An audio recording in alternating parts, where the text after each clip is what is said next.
एक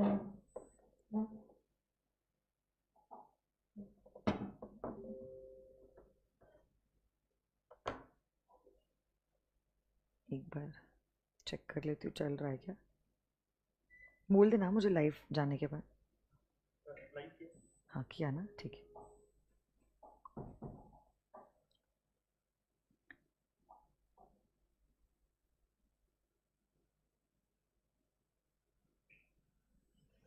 So very good afternoon to every one of you all. Good afternoon all my virtual students also. तो हमारा day 1 पे subject का introduction था और प्लस हमने बहुत सारी चीज़ें हमने बताई थी आपको कि हमारी जर्नी जो है सीए इंटर लॉ की वो हम कैसे पूरी करने वाले हैं। ओके, अलोंग विद दैट हमने ये भी देखा था कौन से टॉपिक का क्या क्या वेटेज था, ठीक है, और आप क्या सारी एक्ट्स जो है सीए इंटर लॉ में पढ़ने वाले हो। आज हम लोग शुरू करने वाले हैं with the companies act 2013।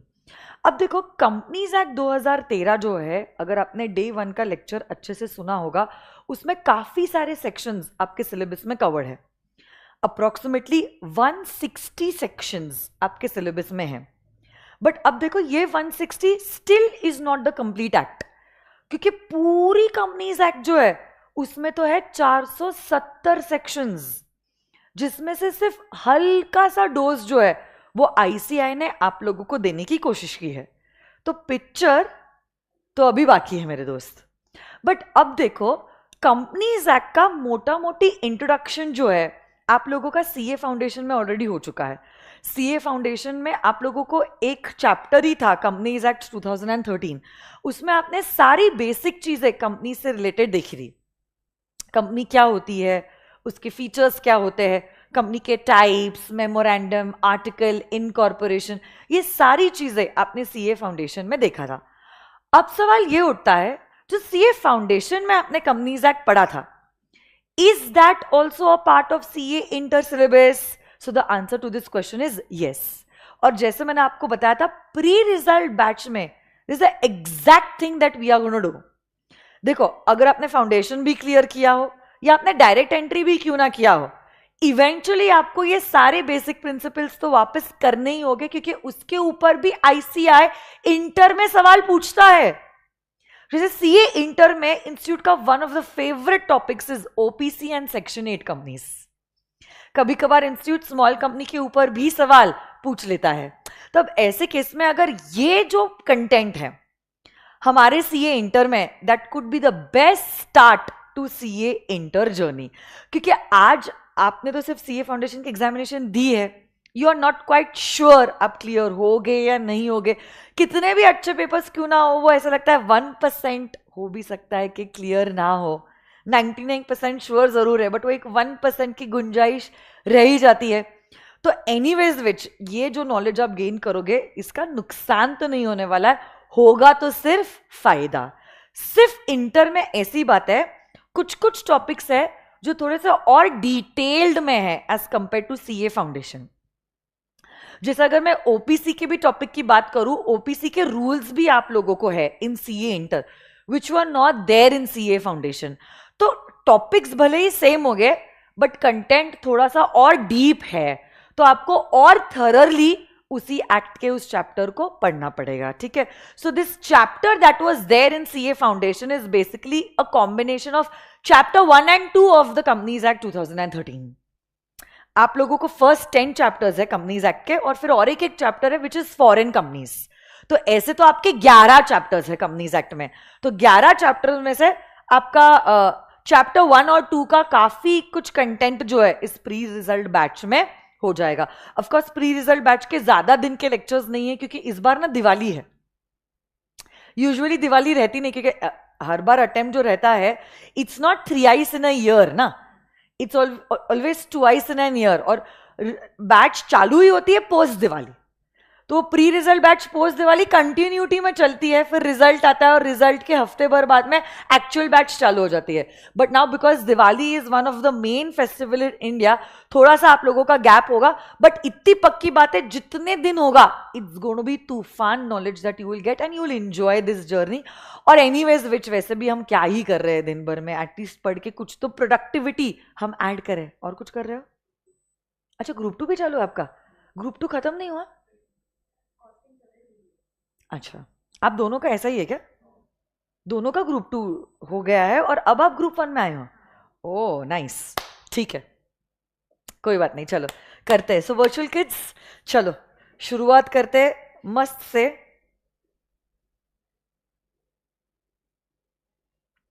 Yes yes yes, सारे नोट्स जो है वो लिखवाओगी, मैंने डे 1 पे बताया है, तो आप उसकी बिल्कुल भी टेंशन मत लेना, लोड मत लेना, सारी चीजें कवर हो जाएगी, ठीक है? आ जाइए, चलो लेट्स स्टार्ट।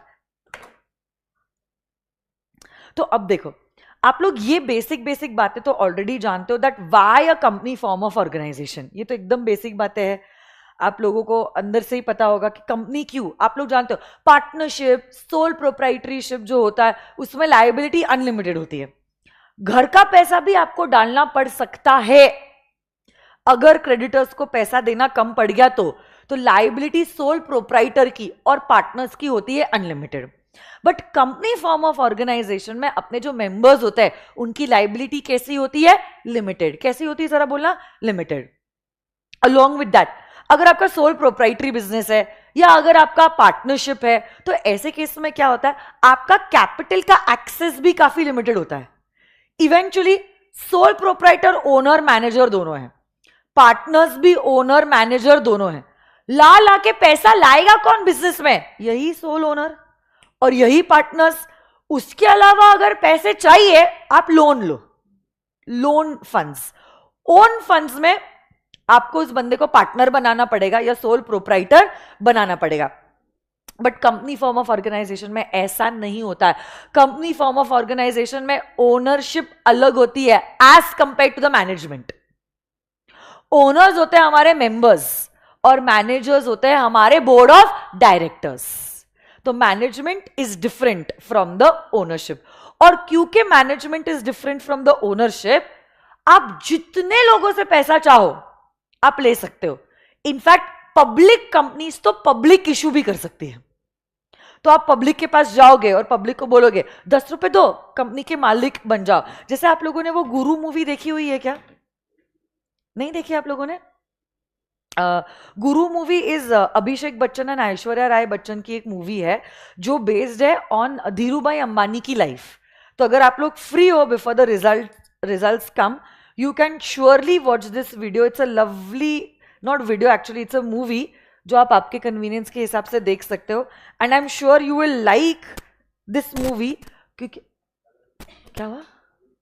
पूरी मूवी लगा दो बस बेटा, और कुछ लाइट्स वाइट्स बंद कर देती हूँ, एसी तो है ही, कंबल वंबल लेके आती हूँ, पॉपकॉर्न समोसा और कोल्ड ड्रिंक्स भी बोल देती हूँ, अमर को लेके आ जाएगा।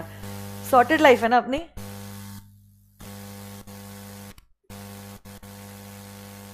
क्या हो रहा है देख, इसमें सिर्फ मैं एक चीज बताना चाहती हूँ, एक सीन है यहाँ पे जो मेरे को आपको बताना है। ये देखो, ये देखो,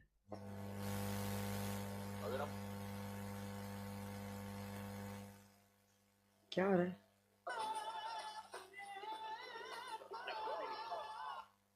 नहीं दिख रहा है? क्यों नहीं दिख रहा है? ये तो कनेक्टेड है।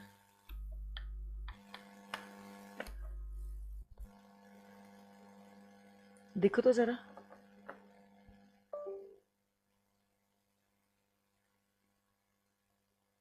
क्यों रे, क्या हो रहा है? मैं आपको ये जब तक सिस्टम सेट कर रहा है मैं आपको बताती हूँ क्या होता है यहाँ पे।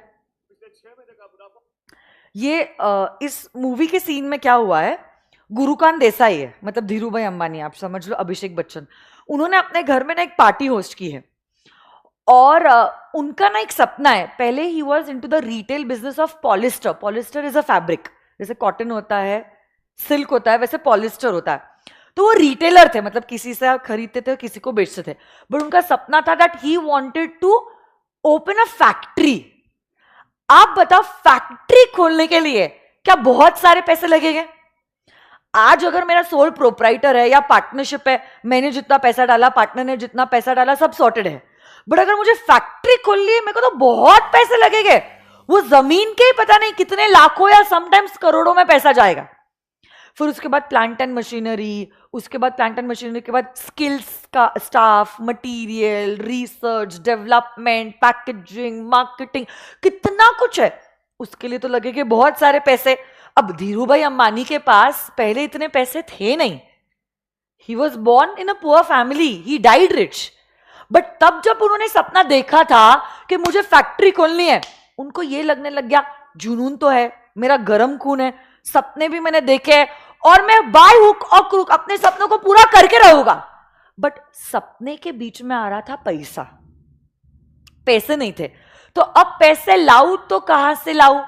सपने पे तो मैं कॉम्प्रोमाइज नहीं करूंगा because of the want of funds. तो मैं क्या करूं? Is exactly this scene. आप ये सीन देखो, फिर मैं आपको कॉन्सेप्ट को रिलेट करती हूं उससे।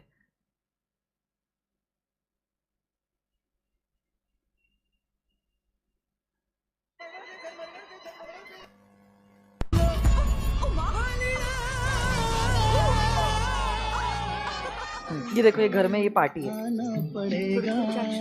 नाही बस नाही मला नको ते एक ही सांस में घड़ा खींचो। अरे क्या आप भी- अरे नहीं पिएगा, बीवी डांटेगी इसकी। अरे बीवियां तो सबकी डांटती है, थोड़ा पी लो, कम सुनाई देगा। हाँ, देर के लिए माफी चाहता हूँ। अरे छोड़ो ना यार। का भी कुछ ऐसा था, मैंने ट्रायल बैलेंस निकाला, पिछले 6 महीने का मुनाफा 3 गुना हो गया है, 300%। वो बोल रहा है मैंने ट्रायल बैलेंस निकाला। ट्रायल बैलेंस, अकाउंट्स के तो एक्सपर्ट हो आप लोग। और पिछले 6 महीने का जो प्रॉफिट है वो 300 गुना हो गया, मतलब 3 times of what it was as compare to the last time. और केला सिल्क का भाव छप्पर फाड़ के निकल गया। केला सिल्क मतलब पॉलिस्टर इन इंग्लिश। लेकिन खुश होने की कोई जरूरत नहीं है, क्योंकि अगर आज तक शक्ति परिवार ने 18 घंटे काम किया है, आज के बाद हम 25 घंटे काम करेंगे। पूछो क्यों? क्यों क्यों पूछो? हाँ, क्योंकि आज के बाद शक्ति परिवार से ट्रेडिंग नहीं करेगी। केला सिल्क बनाएंगे हम, फैक्ट्री खोलने जा रहे हैं हम। अंग्रेजी मशीन से अंग्रेजी नाम का केला सिल्क निकालेंगे, पॉलिएस्टर। गुरु गाड़ी खरीद ली, इसका मतलब ये नहीं तू फैक्ट्री बनाने के सपने देख ले। धत सर, जब तक सपने नहीं देखेगा तो इधर गांव में जड़ा रहेगा तू। और जमीन भी देख ली है जिग्नेश भाई, आपके काम के बिल्कुल पास, 25 एकड़। संभल के चल। तो अब वो बोल रहा है कि 25 एकड़ की जमीन देखी है, हम ट्रेडिंग नहीं करेंगे, हम केला सिल्क बनाएंगे। तो अब ये बंदा पूछ रहा है उसको कि भाई तू पैसे कहां से लाएगा? तू कॉन्ट्रैक्टर है क्या? बैंकर तेरे को पैसा दे देंगे क्या? तो अब देखना इसका जवाब में वो क्या बोलता है। जल्दी मत कर। अरे चलना कौन चाहता है, मैं तो दौड़ना चाहता हूँ और तुझे गोद में लेके दौड़ रहा हूँ। हिलना मत, गिर जाएगा। पैसे कहां से आएंगे? हाँ, कॉन्ट्रैक्टर है क्या तू? बैंक वाले तुझे पैसा दे देंगे? अरे कॉन्ट्रैक्टर को मारो गोली और बैंक की ऐसी की तैसी। हम जनता के पास जाएंगे और फैक्ट्री खोलेंगे। 10 रुपए दो और फैक्ट्री के मालिक बन जाओ। पब्लिक इशू, फैक्ट्री कमाएगी ना तो हम भी कमाएंगे। पब्लिक इशू की परमिशन 1 महीने में आ जाएगी। ये हुई ना बात। लास्ट के 30 सेकंड सुने आप लोगों ने वो कॉन्वर्सेशन?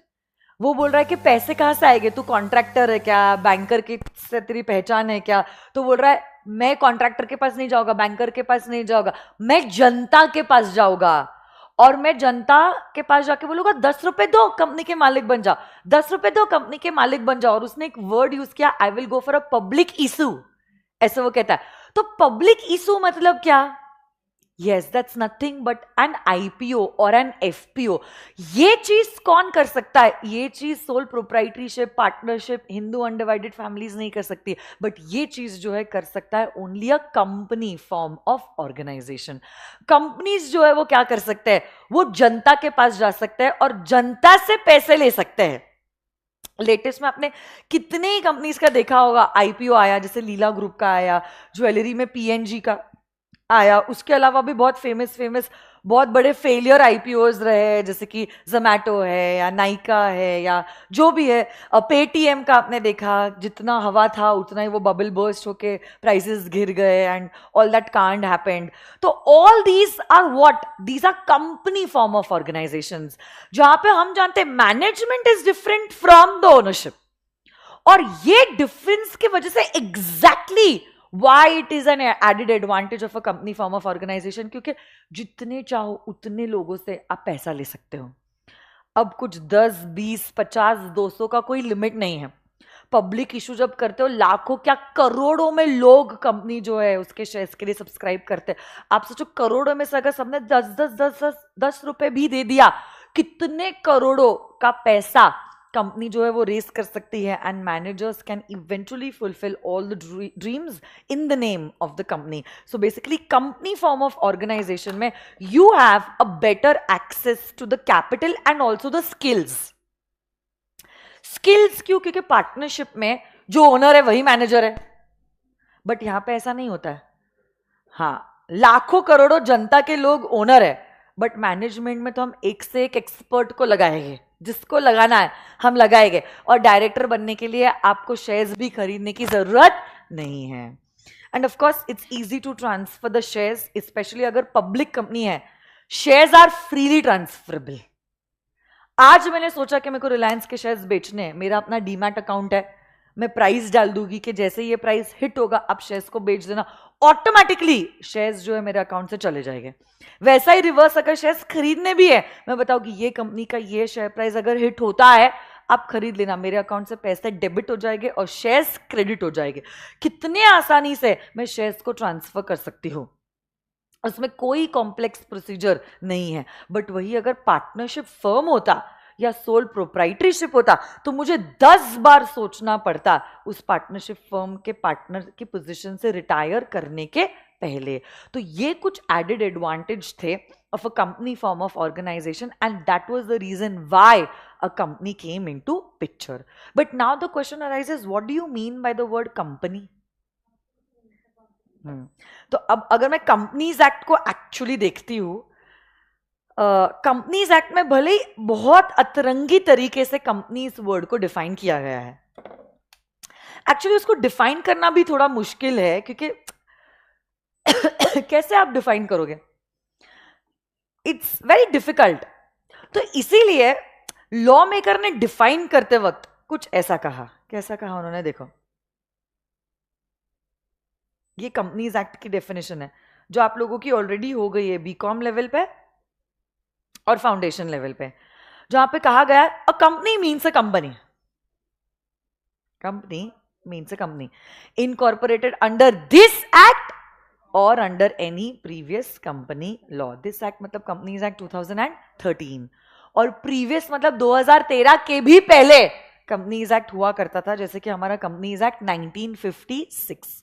तो अब जैसे कर एसपीसी की बात करो आप, SPC was incorporated in the 2013 Act. SPC Private Limited. उसके पहले it was an LLP. SPC was incorporated as a company in the year 2021. कौन से एक्ट में incorporate हुआ है? 2013. Is SPC a company? Yes.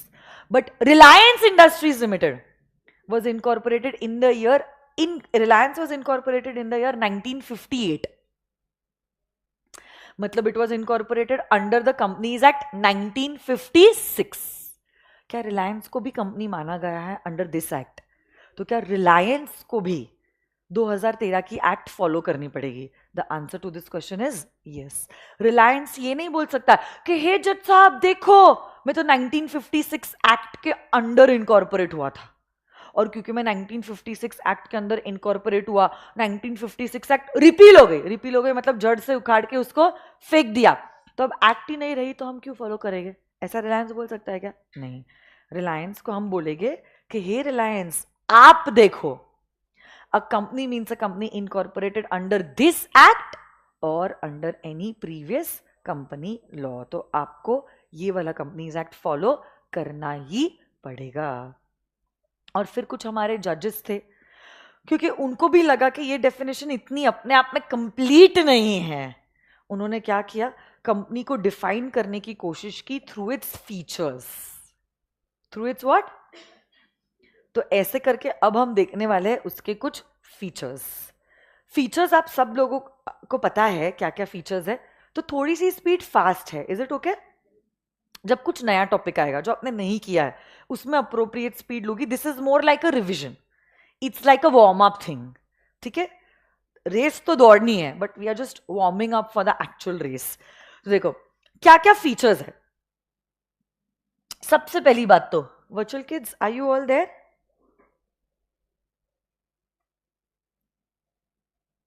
Okay, सुन ना, इन बच्चों का एक ग्रुप बना देना टेलीग्राम ग्रुप का, ठीक है?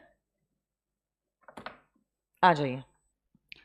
सबसे पहला feature of a company form of organisation is transferability of shares. एक काम करते हो, आपके पास नोटबुक है? एक नए पेज पे आते हो आप लोग नोटबुक के? हाँ, नहीं लिखोगे? लिख लो. हाँ, फीचर लिखा है आपने पहले? नहीं, बट इसमें सारा फीचर्स है, ये टॉप क्लास है. हाँ, लिख लो, अभी आदत डाल लो. तो आप नए पेज पे लिखो द कंपनीज एक्ट 2013. कंपनीज का सी कैपिटल, एक्ट का ए कैपिटल, कॉमा करके 2013. 2013 इज माई लकी नंबर, है ना? What is 2013? ये 2013 क्या है ये?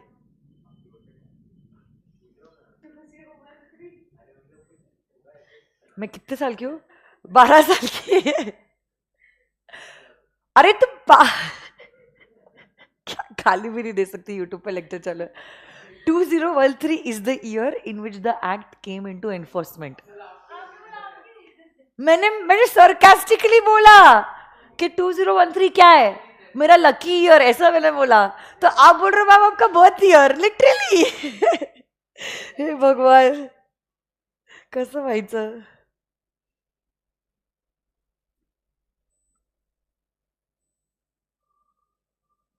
आ जाइए. क्या लिखा आपने? Companies act 2013. उधर सिर्फ लिख दो कंपनी के वहां पे नीचे सिर्फ लिख दो company means a company incorporated under this act, section 2 clause 20.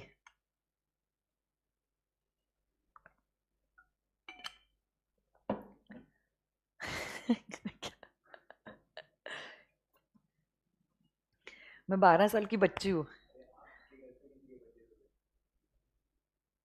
A company means a company incorporated under this act or any previous company law.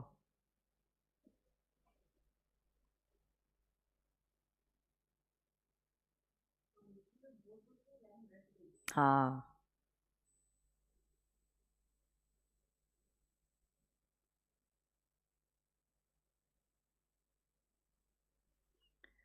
Okay done.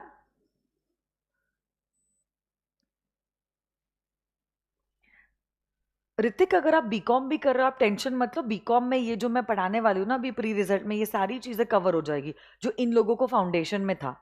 तो आपका ऐसा कुछ नुकसान नहीं होगा. कहीं ना कहीं किधर ना किधर तो पढ़ना ही है. तो फाउंडेशन नहीं तो इंटर, इंटर नहीं तो बीकॉम, सारी चीजें तो सेम ही है. प्रोविजन एक्ट तो सेम ही है, तो उसका कोई टेंशन नहीं है.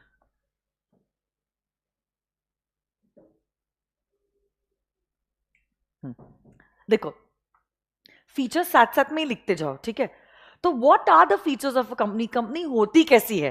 देखो, कंपनी एक ऐसी एंटिटी होती है जिसमें होती है ट्रांसफरेबिलिटी ऑफ शेयर्स. इसमें मैं थोड़ा सा आपको डिटेल में चर्चा करके बताना चाहती हूँ. ट्रांसफरेबिलिटी की जब मैं बात करती हूँ ना, प्राइवेट कंपनी अगर आपकी है, प्राइवेट कंपनी, शेयर्स ट्रांसफरेबल है. लोगों को लगता है प्राइवेट कंपनी के शेयर्स बेचे ही नहीं जा सकते. This a misconception. प्राइवेट नहीं, रिस्ट्रक्चरिंग में नहीं, नॉर्मल अगर रिस्ट्रक्चरिंग नहीं भी हो रहा है ना तो भी प्राइवेट कंपनी के शेयर्स बेचे जा सकते हैं, but there are certain restrictions on the transferability. जैसे कि आपको फ्लिपकार्ट प्राइवेट लिमिटेड के बारे में पता है? फ्लिपकार्ट का नाम सुना है ना आपने? E commerce company. Flipkart was incorporated way long back 2007 या ऐसा कुछ था I think, with two friends, Sachin Bansal and Binny Bansal, जिनका स्टेक 50-50% था. It's a private limited company. But आज अगर आप फ्लिपकार्ट का स्टेक देखते हो, सचिन बंसल के पास एक शेयर भी नहीं है फ्लिपकार्ट का. मतलब उसने अपने सारे शेयर्स बेच दिए हैं. इनफैक्ट बिन्नी बंसल का भी हार्डली 2% स्टेक है इन फ्लिपकार्ट. वॉलमार्ट का ही अराउंड 77% है. फ्लिपकार्ट में नहीं पता ये सारी चीजें, कुछ कुछ बातें याद है बट पता होनी चाहिए आप लोगों को. मतलब सचिन बंसल ने तो अपने शेयर्स बेचे हैं ना, और बिन्नी बंसल ने भी अपने शेयर्स बेचे हैं, तो क्या प्राइवेट कंपनी के शेयर्स ट्रांसफरेबल है? The answer to this question is yes. But अगर मैं पब्लिक कंपनी की बात करती हूं तो पब्लिक कंपनी के शेयर्स तो are freely transferable, day in day out. Day in day out छोड़ो, सुबह शेयर्स खरीदे शाम में बेच भी सकती हूं मैं, कोई मुझे क्वेश्चन नहीं कर सकता अगर बेचना ही था तो खरीदा क्यों। हाँ सच में इट्स फ्री। कुछ लोग तो इंट्राडे ट्रेडिंग भी करते हैं। मतलब इंट्राडे ट्रेडिंग म्हणजे क्या, दिन के अंदर कुछ कंपनी के शेयर्स खरीदेंगे, कुछ कंपनी के शेयर्स बेचेंगे। ऐसा भी नहीं है लॉन्ग टर्म इन्वेस्टमेंट के हिसाब से शेयर्स खरीदे और उनको कोई रोकने वाला नहीं है। It is their choice eventually कि स्टॉक मार्केट पे कितना बेट करना है। मतलब मैं कहना क्या चाहती हूं, पब्लिक कंपनी के शेयर्स आर फ्रीली ट्रांसफरेबल और प्राइवेट कंपनी के शेयर्स भी ट्रांसफरेबल है, but of course there are certain restrictions. Getting this or no my dear students? Sure?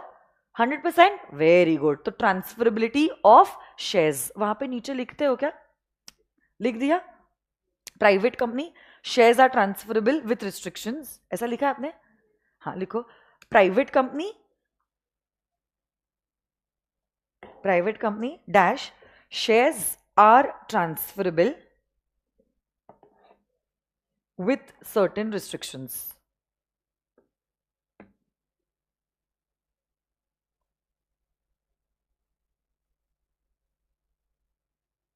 और पब्लिक कंपनी के नाम आप लिखो, public company dash shares are freely transferable.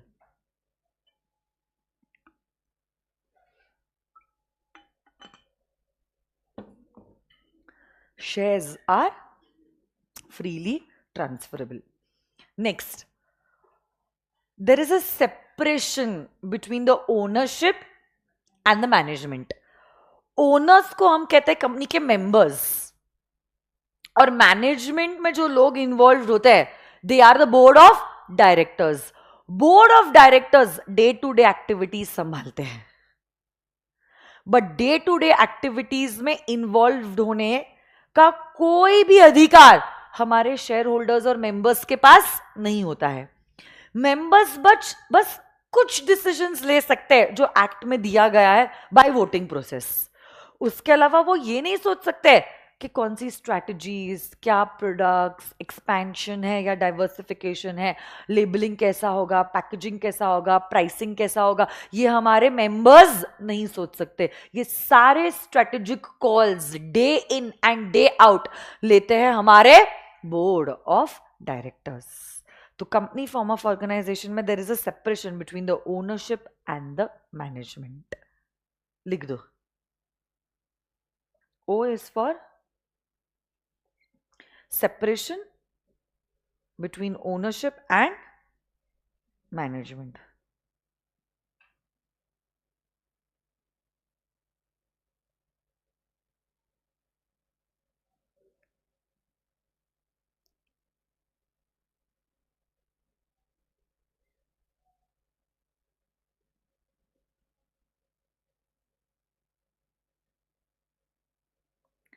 Next, P is for perpetual succession. ये तो आप सब लोगों को पता ही है। परपेचुअल मतलब कंटिन्यूअस और सक्सेशन मतलब एग्जिस्टेंस। तो मेंबर्स आएंगे, मेंबर्स जाएंगे, बट कंपनी जैसी है वैसी की वैसी रहती है, जन्मों जन्मों तक, युगों युगों तक उसका एग्जिस्टेंस चलता ही रहता है। That's perpetual succession.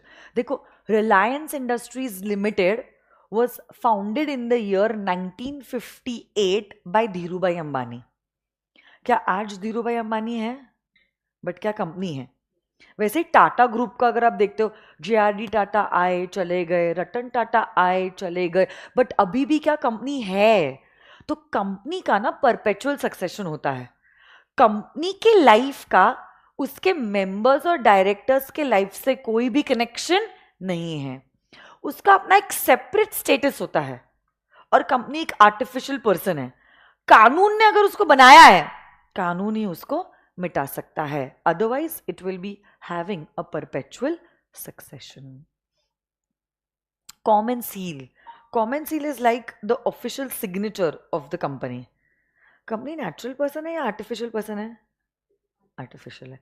तो वो आपके और मेरे जैसे तो साइन कर नहीं सकती है. तो अगर कोई अच्छा बट क्या कंपनी कॉन्ट्रैक्ट एंटर कर सकती है? क्योंकि क्या आर्टिफिशियल पर्सन को कॉन्ट्रैक्ट एंटर करने का पावर होता है? कॉन्ट्रैक्ट एक्ट में क्या पढ़ा है आप लोगों ने? Who can enter into a contract? Any person? हाँ, major sound mind and not disqualified by law. तो ये पर्सन क्या नेचुरल हो सकता है? हाँ, बट कंपनी क्या पर्सन है? आर्टिफिशियल पर्सन है बट पर्सन तो है. And as a person can it enter into a contract? Yes. If it can enter into a contract it has to sign the contract. But then who will sign? वो तो artificial person है. तो हमने ये concept introduce किया common seal का. जैसे आपको स्क्रीन पे ये जो दिख रहा है ना, ये एल्यूमिनियम स्टील बॉडी का, दैट्स द कॉमन सील. और ये जो स्पेस यहाँ पे नजर आ रही है, मेरा कर्सर जिधर है उधर आप पेपर डालते हो and then you press this down, तो ऐसा इंप्रेशन बनता है. A common seal is inkless. It does not have ink. Okay. और ये जो इंप्रेशन बनता है that's the common seal which acts like the official signature of the company. But आज के जमाने में कॉमन सील ऑप्शनल है. It's not compulsory. अगर आपके पास कॉमन सील है, क्या बात है. नहीं भी है तो भी क्या ही बात है.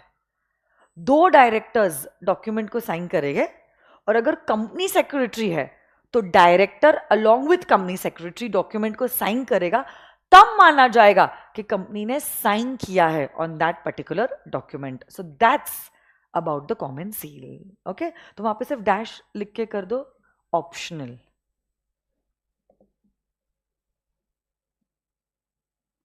Very good Viraj, Anvi,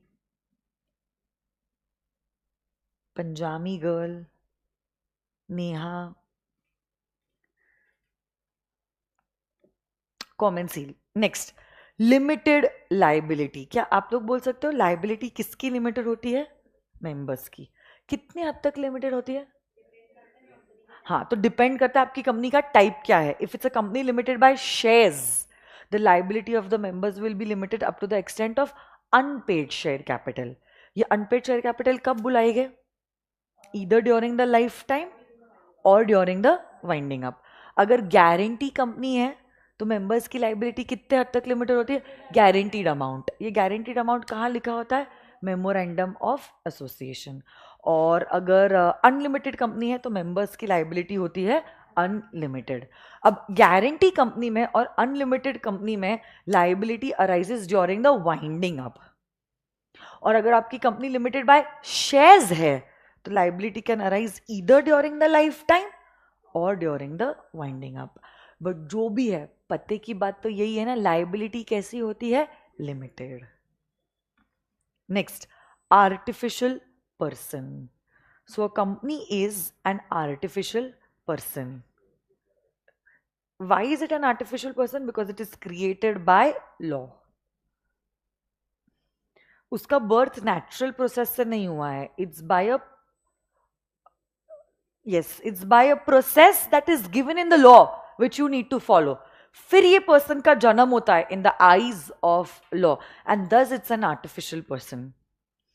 And because it's an artificial person, it can buy assets in its own name. It can incur liabilities in its own name. It can sue and be sued in its own name. S is for share capital. Company का जो capital होता है वो कोई एक person own नहीं करता है. It is by shared by many people. इसलिए कैपिटल का नाम आ गया शेयर कैपिटल. क्या नाम है? Share capital. And last but not the least is separate legal entity. Company अलग, मेंबर्स अलग. कंपनी अलग, डायरेक्टर्स अलग. कंपनी का अपना खुद का आइडेंटिटी होता है which is very different from its members and its directors.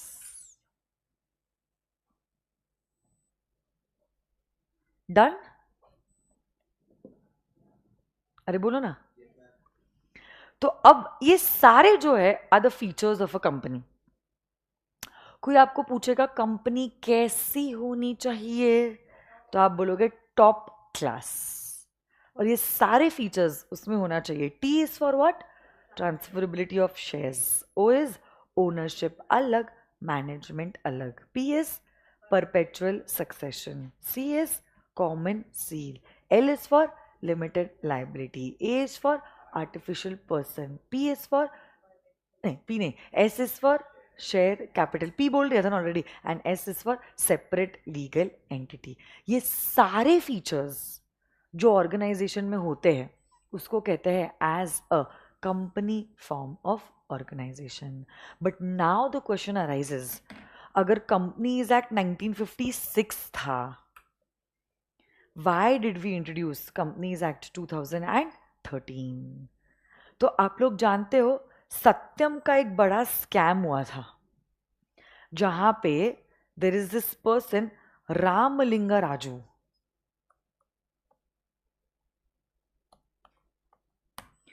जिन्होंने हजारों करोड़ का स्कैम किया और इतना बड़ा धोखा दिया, सिर्फ कंपनीज एक्ट में नहीं बट सेबी में भी, because this company was also listed company and it was listed not only on the Indian stock exchanges but also on the foreign stock exchanges। और पूरा इकोनॉमी का मार्केट उस दिन हिल गया था जब ये स्कैम और ये फ्रॉड रामलिंगा राजू ने कन्फेस किया था इन द मीडिया। सेबी को उसने एक्चुअली लेटर लिख के भेजा कि मैं इतने सालों से ऐसा कुछ कांड कर रहा हूं and I was riding a lion जिसका खुद का कंट्रोल मेरे हाथों में नहीं था। और जब ये न्यूज बाहर आई तहलका मच गया। सिर्फ इंडिया नहीं, पूरी दुनिया हिल गई इस चीज से। जब इतना बड़ा कांड होता है, देखो जब भी ऐसा, इट्स हिस्ट्री, ऐसा कुछ जब कांड होता है ना, लोग आपके जैसे मेरे जैसे ये नहीं बोलेंगे कि कितना बेकार इंसान है ये। हमारे मन में सबसे पहले ये सर गवर्नमेंट क्या कर रही थी, मोदी जी क्या सो रहे थे, कहां है उनका control? What about Nirmala Sitharaman, head of ministry of corporate affairs, किधर थे आप? फिर कहां से आते हैं ये लोग, बताइए जरा मुझे। तो क्या हो जाता ना, गवर्नमेंट के लिए भी उस सिचुएशन को हैंडल करना काफी टफ हो जाता है। अब गवर्नमेंट का क्या कंट्रोल रहेगा इस बंदे पे, बट जनता नहीं समझती। जनता को लगता है गवर्नमेंट ने हमारे साथ किया है धोखा। तो जब ये स्कैम हुआ और इंटरनेशनल स्टॉक एक्सचेंजेस इन्वॉल्व थे, हजारों लाखों लोगों के सेंटिमेंट्स, फाइनेंस सब एट स्टेक गया, तब फिर सरकार ने सोचा कि अब बस 1956 एक्ट बहुत लीनियंट है, हमें ऐसी एक्ट बनानी पड़ेगी जो काफी स्ट्रिक्टर है as compared to the 1956 act. और ऐसे करके मिनिस्ट्री ऑफ कॉर्पोरेट अफेयर्स के लोगों ने वो ड्राफ्ट बनाना चालू किया and then eventually both the houses of parliament में पास होने के बाद प्रेसिडेंट ने कंसेंट देके आया हमारे पिक्चर में द कंपनीज एक्ट 2013। एक छोटा सा वीडियो है, कुछ कुछ बातें आपको बताना चाहती हूँ। ये स्कैम कैसा हुआ था सत्यम का, जरा देखना। तो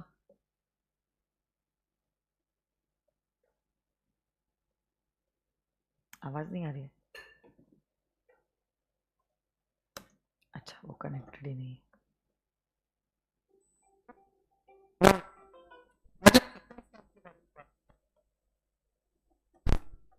1987 में बी रामालिंगा राजू ने अपने ब्रदर इन लॉ के साथ सत्यम कंप्यूटर की शुरुआत की, जो कि एक हैदराबाद बेस्ड आईटी कंपनी थी। सत्यम कंप्यूटर स्टार्ट करने से पहले बी रामालिंगा राजू का कॉटन मिल का बिजनेस था। 1991-92 में सत्यम कंप्यूटर बीएसई पर लिस्ट हो गई और 2001 में न्यूयॉर्क स्टॉक एक्सचेंज पर लिस्ट हो गई। सत्यम कंप्यूटर इंडिया के फास्टेस्ट ग्रोइंग कंपनीज में से एक थी और उसके लिए सत्यम कंप्यूटर को और बी रामालिंगा राजू को कई अवार्ड्स मिले थे। सत्यम अच्छे ग्रोथ ट्रैक पर थी, पर रियल एस्टेट में चल रही बूम की वजह से राजू का ध्यान रियल एस्टेट की तरफ जाने लगा। हैदराबाद में भी रियल एस्टेट के रेट्स तेजी से बढ़ रहे थे, तो राजू ने तेजी से हैदराबाद और अलग अलग जगह पर लैंड प्रॉपर्टीज खरीदना शुरू किया। मेटस इंफ्रा, जिसे राजू ने 1988 में शुरू किया था, और मेटस प्रॉपर्टीज, इन कंपनीज के नाम पर, अपने फैमिली मेंबर्स के नाम पर और अपने नाम पर राजू प्रॉपर्टीज खरीदने लगा।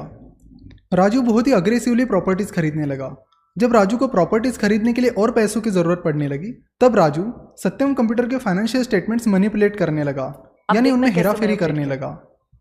फॉर एग्जाम्पल, अगर कंपनी को एक्चुअल में 60 करोड़ का प्रॉफिट हुआ देखना है जरा। तो फाइनेंशियल स्टेटमेंट्स पर राजू 600 करोड़ का प्रॉफिट दिखाता था और ऐसा करके ये दिखाने की कोशिश करने लगा कि सत्यम बहुत तेजी से ग्रो हो रही है। सत्यम कंप्यूटर की लगातार दिख रही ग्रोथ और स्ट्रॉन्ग फाइनेंशियल्स के चलते सत्यम की शेयर प्राइस बढ़ने लगी। उस बढ़ती हुई शेयर प्राइस पर राजू और राजू का भाई बी रामा राजू अपने शेयर्स बेचने लगे और अपने बाकी शेयर्स कोलैटरल यानी गिरवी रखकर उन पर लोन लेने लगे और उन पैसों से प्रॉपर्टीज खरीदने लगे।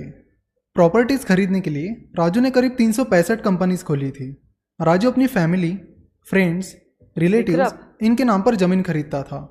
उनके फार्म में काम करने वाले लोग जिनकी तनख्वाह 4 से 5 हज़ार रुपये थी, उन्हें भी राजू ने उन 365 में से कुछ कंपनीज का डायरेक्टर बनाकर उनके नाम पर जमीन खरीदी और अपने बहुत सारे फ्रेंड्स को भी उन कंपनीज का डायरेक्टर बना दिया। मेट्रो मैन श्रीधरन का कहना था कि राजू के पास हैदराबाद के प्रपोज्ड मेट्रो रूट की इनसाइड उन्होंने उधर प्रॉपर्टीज खरीदी जिधर जिधर मेट्रो लाइंस आने वाले थे, क्योंकि ऑब्वियसली वहां के प्राइसेस बढ़ने वाले थे। से जो प्रॉफिट मिलेगा उसमें से कुछ पैसे सत्यम में डालकर राजू ने दिखाए झूठे फाइनेंशियल फिगर्स जैसे कि सेल्स, प्रॉफिट एटसेट्रा, और सत्यम के एक्चुअल सेल्स और प्रॉफिट के गैप को आसानी से भर दिया जाएगा। तो जैसे अगर 60 करोड़ का अगर सेल्स हुआ है, वो बता रहा है 600 करोड़, और जितना सेल्स मतलब उतना प्रॉफिट, और जितना प्रॉफिट मतलब उतना कैश जनरेट हुआ है, जबकि रियलिटी में all this is bogus, it's fake, nothing is a reality. But अब देखो, आपको तो बुक्स में बताना पड़ेगा ना कि किधर से आया इतना कैश, और इतना कैश जनरेट हुआ होना चाहिए क्योंकि उतना प्रॉफिट हुआ है और उतना सेल्स हुआ है। बट रियलिटी में सब कुछ क्या बोगस है। तो अगर ये गैप फिल करना है, कुछ तो हमको जुगाड़ करना पड़ेगा। तो सोचा हम क्या करेंगे, इस कंपनी को टेक ओवर करेंगे और बताएगी कि ये उसका परचेज कंसिडरेशन है जो हमने गुडविल की तरह दिया है एक्स्ट्रा। और गुडविल तो एक इंटेंजिबल थिंग है। हो सकता है मुझे लगा कि इसकी गुडविल इतनी है, आपकी उतनी है, तो you can not actually have some formula to calculate goodwill, it's very subjective term. तो ऐसे करके उन्होंने सोचा कि ऐसे कंपनीज को टेक ओवर कर लेंगे, उनका परचेज कंसिडरेशन ज्यादा देते हुए बता देंगे गुडविल है, और ऐसे करके हमारा गैप कम होते जाएगा। उसके लिए ना बट शेयर होल्डर का रेजोल्यूशन लगता है, और शेयर होल्डर ने रेजोल्यूशन पास किए ही नहीं। तो राजू का वो जो प्लान था वो क्या हो गया, फेल हो गया। कंप्यूटर का ज्यादा सेल्स दिखाने के लिए राजू फेक सेल्स इनवॉइसेस बनाने लगा। राजू ने 7500 फेक सेल्स इनवॉइसेस बनाई थी। फेक सेल्स इनवॉइसेस बनाकर सेल्स हो गया ये तो दिखा दिया, but where is the profit? उस फेक सेल से मिला हुआ प्रॉफिट कहाँ है? तो उसके लिए राजू ने झूठे बैंक स्टेटमेंट्स दिखाकर फेक सेल से मिला हुआ पैसा बैंक में है ऐसा दिखा दिया। तो उसने ऐसा बताया जैसे कि मेरा बैंक में एफडी क्रिएटेड है, कैश तो मेरे पास है नहीं, तो बैंकर से बातें करके कुछ मैनिपुलेट करके he showed in his financial statements that he has वो कैश जो जनरेटेड है मेड एन एफडी। तो एक बार एक बंदे ने पूछा भी था जो बहुत रैशनल क्वेश्चन था कि अगर सत्यम ने इतना लोन लिया है, उसने एफडीज क्यों अपनी रखी है? बैंक जब आपको लोन देगा, इंटरेस्ट क्या वो ज्यादा चार्ज करेगा? और बैंक के पास जब आप पैसा लेके जाते हो और कहते हो एफडी बनाओ, वो कितना इंटरेस्ट देगा? कम देगा। मे बी वो लोन पे 10% इंटरेस्ट चार्ज करेगा, बट एफडी पे 7% इंटरेस्ट देगा वो। तो ये बंदा बोल रहा है एफडी को तोड़ो और लोन को रीपे करो। अब राजू बेचारा क्या बोलेगा कि वो एफडी जो है वो फेक है, वो तो वो बोल ही नहीं पाया। वहां से फिर थिंग्स गॉट सस्पिशियस। ये भी वो बबल में बढ़ता गया बढ़ते गया बढ़ते गया एंड इवेंचुअली इट बर्स्ट। बहुत सारा ऐसा कैश रिजर्व दिखाया जो एक्चुअल में था ही नहीं। कई सालों तक राजू इसी तरह लगातार सेल्स, प्रॉफिट्स और बाकी फिगर्स को बढ़ाकर दिखाता रहा। कंपनी की अच्छी ग्रोथ दिखाकर राजू इन्वेस्टर्स को कंपनी की ओर अट्रैक्ट करता रहा। और बताओ, अगर सेल्स अच्छा है तो क्या प्रॉफिट अच्छा होगा? और प्रॉफिट अच्छा मतलब क्या इन्वेस्टर्स भी ज्यादा आएंगे, और इन्वेस्टर्स अगर ज्यादा आ रहे हैं, क्या स्टॉक के प्राइसेस भी बढ़ रहे हैं। So it was all a vicious circle, और ये सर्कल बढ़ते वक्त के साथ बढ़ता ही गया। और राजू को तो पता था वो क्या कांड कर रहा है। उसके और उसके फैमिली मेंबर्स ने 1999 में सत्यम में 24% स्टेक रखा था। बट जैसे जैसे वो कांड करता गया, वो उसको भी पता था कि ये तो कहीं ना कहीं सैचुरेट होके फूटने वाला है बबल। वो बोल रहा है कि अगर प्राइसेस मार्केट में कम हो जाए, उसके पहले हम ही हमारा स्टेक डाइल्यूट करने लग जाते हैं। 2008 में जब ये कांड कन्फेस हुआ था, उस टाइम पे प्रमोटर ग्रुप के पास सिर्फ 2% शेयर्स थे सत्यम के। मतलब he was so smart bro था वो, चालाक ब्रो चालाक। 24 से धीरे धीरे धीरे धीरे धीरे करके 2% पे उसने अपने स्टेक जो है उसको ले लिया। और मैं आपको बताती हूँ शेयर प्राइसेस आप देखना कितने गिरे। हाँ, जब ये स्कैम बाहर आया, just look at this share price. Share holders की परमिशन लिए बिना ही राजू ने इस डील को सैंक्शन कर दिया, लेकिन सत्यम के इन्वेस्टर्स को यह डिसीजन कुछ ठीक नहीं लगी, स्पेशली सत्यम के इंस्टीट्यूशनल इन्वेस्टर्स को। सत्यम के इस डिसीजन के बाद सत्यम के स्टॉक में जोरदार गिरावट हुई। यूएस के एक इन्वेस्टर ने अब देखा कितना गिरावट आया।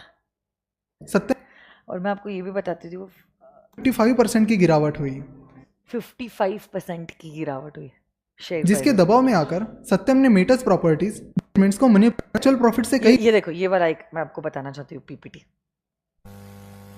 उसका एक्चुअल रेवेन्यू वाज 2112 crores और बताया कितना हमने बुक्स में 2700।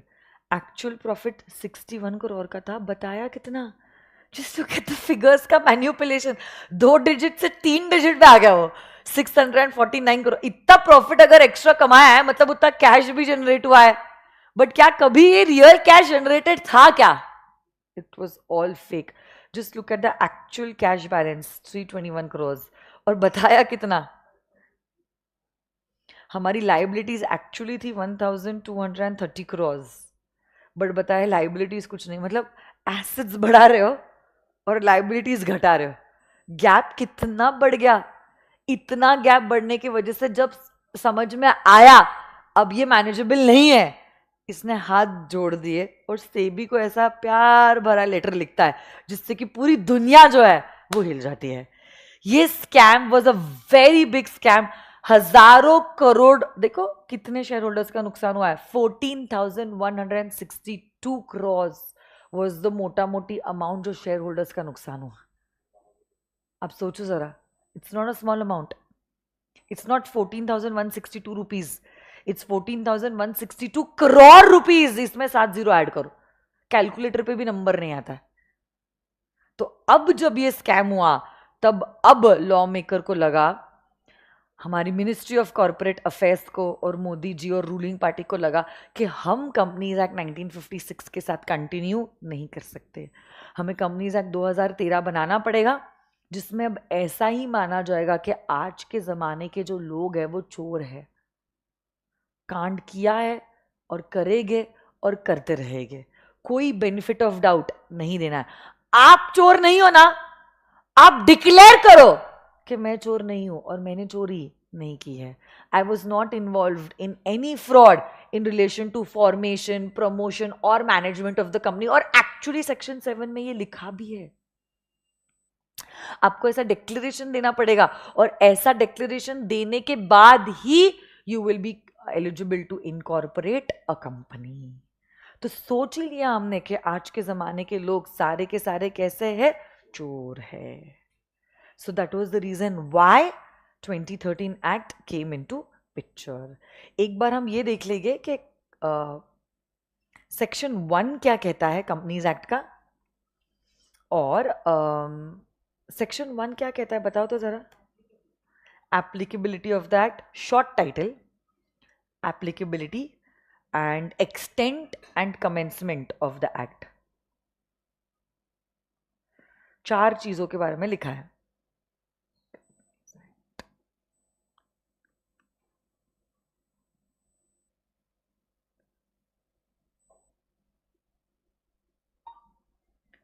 यहां पे दिख रहा है कहीं कंपनीज एक्ट?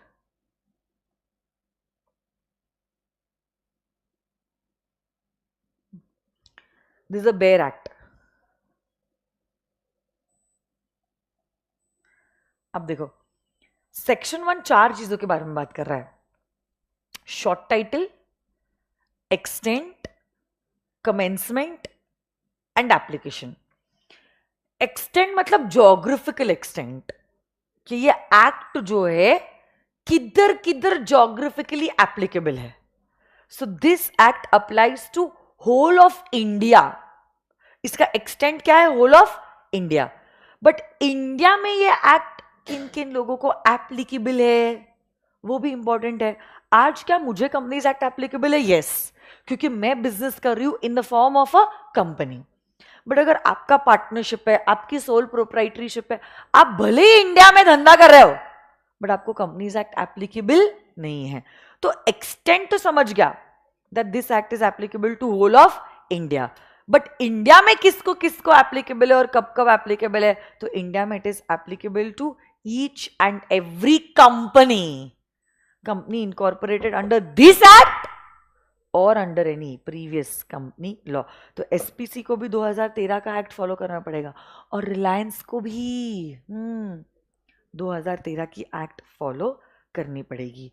ये एप्लीकेशन में आता है। कमेंसमेंट, ये कानून कब एनफोर्समेंट में आया? कंपनीज एक्ट 2013 का ना कोई एक स्पेसिफिक डे नहीं है कि इस दिन पे एक्ट पिक्चर में आया। Companies act 2013 was introduced in a phased wise manner. पहले सेक्शन 1 आया, फिर 98 सेक्शंस आए, फिर और कुछ सेक्शंस आए। ऐसे फेज्ड वाइज मैनर में हमारा कंपनीज एक्ट 2013 कमेंस होना शुरू हुआ। और शॉर्ट टाइटल, इस एक्ट का शॉर्ट टाइटल है कंपनीज एक्ट 2013। हाँ, इंडिया में किसको किसको एप्लीकेबल है? एक तो मैंने बोला it's applicable to each and every company incorporated under this act or under any previous company law. But उसके अलावा it's also applicable to, देखो, this act shall apply to companies incorporated under this act or previous company law. It's applicable to insurance companies, banking companies, companies engaged in the generation or the supply of electricity. इन लोगों को भी companies act applicable है। इतना ही नहीं, companies act is also applicable to other companies governed by a special act. कभी कभार होता है कोई एंटिटी को इनकॉर्पोरेट करने के लिए उसके लिए एक स्पेशल एक्ट पार्लियामेंट में बनाया जाता है और पार्लियामेंट में वो एक्ट आने के बाद उस एक्ट के अंडर उस एंटिटी को इनकॉर्पोरेट करते हैं। जैसे कि LIC is incorporated under the LIC act, not the insurance act. SBI is incorporated under the SBI act, not under the banking regulation act. Okay, तो आपकी एंटिटी को अगर कोई स्पेशल एक्ट एप्लीकेबल है तो ऐसे केस में आपको कंपनीज एक्ट भी एप्लीकेबल है। अब लोगों को लगता है companies act is applicable only to companies. Companies Act is also applicable to body corporates as notified by the central government. क्या सेंट्रल गवर्नमेंट ने अपना पावर का इस्तेमाल किया है और कुछ एंटिटीज को नोटिफाई किया है जिनको कंपनीज एक्ट एप्लीकेबल है? The answer to this question is yes. आपने फूड कॉर्पोरेशन ऑफ इंडिया के बारे में सुना है? FCI। FCI actually is a body corporate, but क्या उसको कंपनीज एक्ट एप्लीकेबल है? यस। क्यों यस है? क्योंकि गवर्नमेंट ने इसको किया है नोटिफाई। आपने national highway authority of India के बारे में सुना है?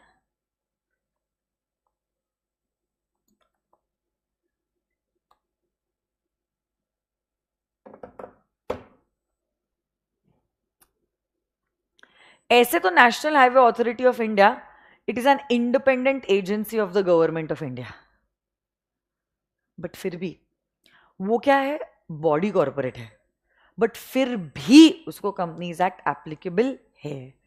क्यों एक्ट एप्लीकेबल है companies act? Because central government ने किया है नोटिफाई। इसमें और एक बात बतानी है, आप जब देखते हो शॉर्ट टाइटल तो कंपनीज एक्ट है, extends to whole of India, और इसके तो फेज्ड वाइज मैनर में एप्लीकेबिलिटी आया। बट अगर शॉर्ट टाइटल कंपनीज एक्ट 2013 है, लॉन्ग टाइटल क्या है? किसी ने अगर आपको पूछा आपने कौन सी एक्ट की शुरुआत की, तो कंपनीज एक्ट बोलना तो शॉर्ट टाइटल हो जाएगा। What's actually the long title? जिससे वो धमाल मूवी में आपने देखा है, आपका नाम क्या है? मुन्नू स्वामी अय्यर। याद है आपको? वो लोग गोवा जा रहे रहते हैं कार में, बोले ये तो मेरा सिर्फ शॉर्ट टाइटल है, मेरा नाम ऐसा नहीं मुन्नू स्वामी अय्यर वड़े नहीं, गोवा पहुंचने तक अपना नाम जो है मैं बता दूंगा आप लोगों को। जैसे कंपनीज एक्ट 2013 शॉर्ट टाइटल है, बट लॉन्ग टाइटल क्या है? An act to consolidate and amend the law relating to companies, ये उसका लॉन्ग टाइटल है। तो अगर कोई पूछता आप क्या क्या कौन सी एक्ट पढ़ रहे हो, ऐसी एक्ट जो कंसोलिडेट और अमेंड करने के लिए है all the laws relating to companies, but short में हम उसको कहते हैं कंपनीज एक्ट 2013। देखो कंपनीज का सी कैपिटल है और एक्ट का ए कैपिटल है, क्योंकि यहाँ पे एक्ट मतलब एक्शन नहीं होता है, एक्ट मतलब a piece of legislature, a piece of law, section sub section clause sub clause ऐसा, ठीक है। तो क्या बात कर रहा है सेक्शन नंबर 1? 4 चीजों के बारे में। शॉर्ट टाइटल, आगे extent, commencement and applicability. Short title बताओ, companies act 2013। Extent, it extends to whole of India. Commencement कैसा था? फेज्ड वाइज मैनर में। और applicability, it applies to company incorporated under this act और under any previous company law. फिर body corporates as notified by central government, but उसके पहले insurance companies, banking companies, companies engaged in the generation or the supply of electricity, and companies governed by a special act. Yes or no, guys? So this will be all for today. Thank you so much. I will see you all tomorrow. Bye bye.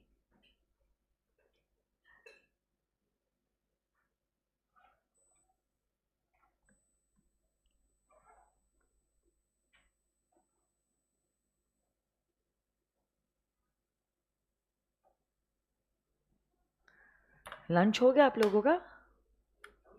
अच्छा, फिर आप लोग अभी costing जाओगे? अच्छा, costing अभी चल रहा था क्या? अभी आप एफएमएसएम के लिए जाओगे?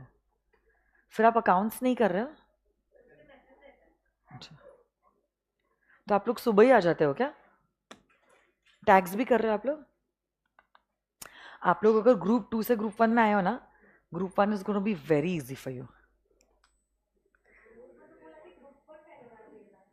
कौन बोला?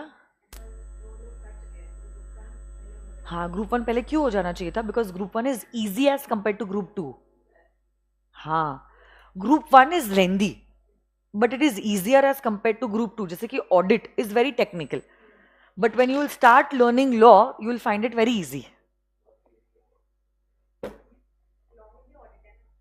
हाँ, ऑडिट एंड ऑडिटर्स का एक चैप्टर है, वो तो आपको ऐसा जाएगा, ऐसा बहुत मजा आएगा। चलो ठीक है, thank you so much. I will see you all tomorrow. Bye bye virtual kids, bye bye बोलो। दिवाली के लिए घर जा रहे हो? कब जाओगे? हाँ, परसों जा रहे हो? तुम बहुत जल्दी नहीं जा रहे हो? मतलब दिवाली अगर 20 तारीख की है, 9 तारीख को हो जाएगा? फिर तुम घर जाओगे और वापस आओगे या कैसे करोगे? ओके, तुम नहीं जा रहे हो दिवाली? हाँ, 20 तारीख को। तू अगर इधर ही जा रहा है घूमूगा? नहीं, बट फिर तू धनतेरस के लिए भी घर नहीं जाएगा? धनतेरस 18 तारीख की है ना? हाँ, तो 18 तारीख की धनतेरस है, तब तो मम्मी पापा एक्सपेक्ट करेंगे ना तुम घर पे रहो। नहीं हो, नहीं होती। ग्रुप 1 चालू होने के पहले अगर तुमने ग्रुप 2 का बैकलॉग कवर नहीं किया, तुम्हारी बैंड बजेगी, बैंड पुंगी बजेगी तुम्हारी, क्योंकि बाद में once the group 1 classes will start you will not get time. और ग्रुप 1 इज मच लेंदी ना as compare to group 2। Group 2 तो ऐसे फटाफट शुरू हुआ, फटाफट खत्म हुआ। हाँ एग्जैक्टली, 2 ही महीने, मई में तो तुम्हारी एग्जाम्स रहेगी। तो ये जो है ना, बेसिकली बैकलॉग के लिए भी टाइम नहीं है, this is the time for preparation of group 2। का आएगा नवंबर के फर्स्ट वीक में, सेकेंड वीक में चालू होगा, मतलब मिड नवंबर में क्लासेस चालू होगी, which is not good. Because 1 महीना अगर तुमने वेस्ट किया, it's going to have a direct impact on your preparatory leave, which is crazy. तो तुम्हें अभी ना, तुमने सही स्ट्रेटेजी की है कि दिवाली के पहले तुम्हारा बैकलॉग कंप्लीट हो जाना चाहिए, and post Diwali from the time from the time Diwali is over till the time classes start, you need to utilize that 20 days का period for studying group 2. तो जो भी है कॉस्टिंग है, FM है, SM है और ऑडिट है, आप अभी इतना तूने बंद नहीं किया क्या? ये सेंटेंस कंप्लीट करने के बाद बंद कर दे फिर. तो आपको स्ट्रैटेजी बनानी पड़ेगी. 20 दिनों में आपके हर सब्जेक्ट के कम से कम 3 चैप्टर्स तो हो जाने चाहिए. 3 SM के, 3 FM के, 3 कॉस्टिंग के. पूरा 20 दिन में नहीं हो सकता है, नहीं पॉसिबल है. फर्स्ट रीडिंग है ना आपका. ऑडिट का अगर सेकंड है तो अलग बात है, बट अगर आपका कॉस्टिंग FM SM का फर्स्ट रीडिंग है, it can not happen in 20 days. क्यों? नहीं, ऐसा नहीं है बेटा. आप जब खुद से पढ़ाई करते हो ना, उसका अलग इम्पैक्ट होता है. हाँ, तो फिर जल्दी हो जाएगा. बट अगर आपका क्लासेस के बाद फर्स्ट रीडिंग है तो फिर आपको टाइम देना पड़ेगा.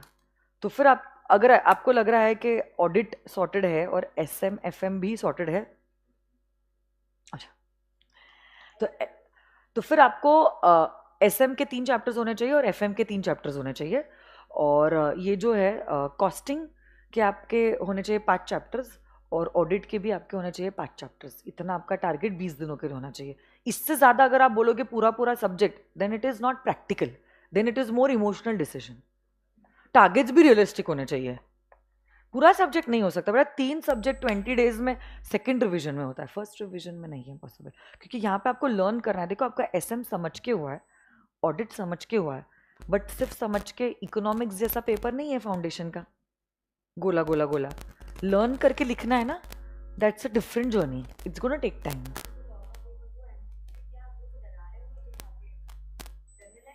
पूरा मोए मोए हो गया बच्चों के साथ है. थोड़ा तो है डरावना. करेंगे बट अपन ना केस स्टडी बेस्ड MCQs भी 100 के आसपास सॉल्व करेंगे. होगा फिर practice. It's more of a game of patience. जिसका पेशेंस है ना वो जीतेगा. MCQ में वो टेस्ट किया. ठीक है, चलो. हाँ, अकाउंट्स का लेक्चर है बेटा. Thank you so much. Bye bye. See you tomorrow.